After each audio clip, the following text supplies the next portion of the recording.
So, you find memorizing those innumerous legal terms problematic? Don't worry, we are there for you. Hi, my name is Bala and I'm from foolsden.com, your complete online CLAT partner, and let's see how these legal terms should actually be learned. So, the right way of learning legal words is you should learn them as groups and not individual words. So, that is how we are going to learn legal words in the coming videos. What I've done here is I've taken one common root word, X, and written all the words related to this common word X, and we're going to do them one by one. So, let's go. The first word is ex gratia, which means out of grace. That is something which the law doesn't compel you to do, but you do it out of grace, love or respect. For example, if I make an ex gratia payment of say rupees 10,000 to my father every month, that means I'm doing it out of grace, love or respect. The law doesn't compel me to, pay any money to my father every month. So that is ex gratia.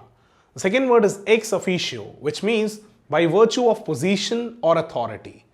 That means like by the virtue of holding a particular post or position, if you get something, we call it ex officio. For example, the Prime Minister of India is the ex officio chairman of Niti Aayog or Planning Commission.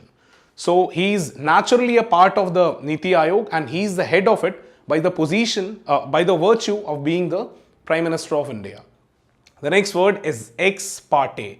Ex parte means for or from one party. That is, basically this is used as ex parte hearing. So an ex parte hearing is the one in which only one single party is present in the court, the other party is not there. Mostly the victim is not there in the court, only the defendant is there in the court and the hearing goes on.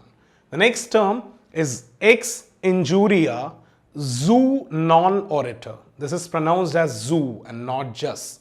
So ex injuria zu non orator means law does not arise from injustice. Here zu means law and orator is related to the word origin, that is arising from that particular point.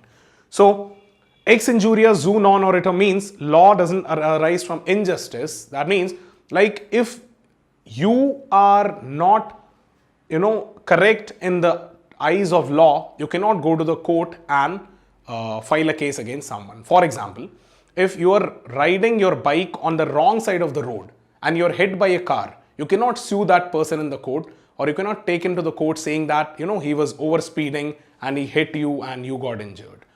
The next term that we learn here is ex cathedra, which again means the same as ex officio. So ex cathedra is out of the position or the authority that you hold. And the next term is ex post facto, which means with retrospective action or force. Retrospective basically means from a date in the past.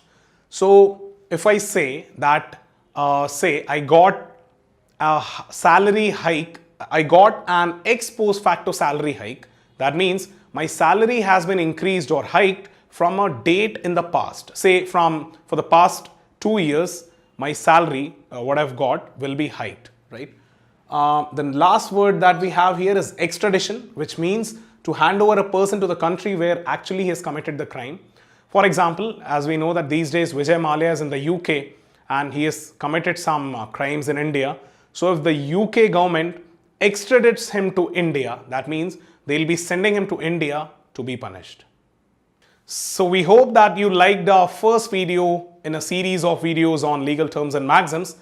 And if you have any doubts or suggestions, please comment in the comment section below and subscribe to the channel for more such videos and updates on CLAT 2018 preparation. Thank you.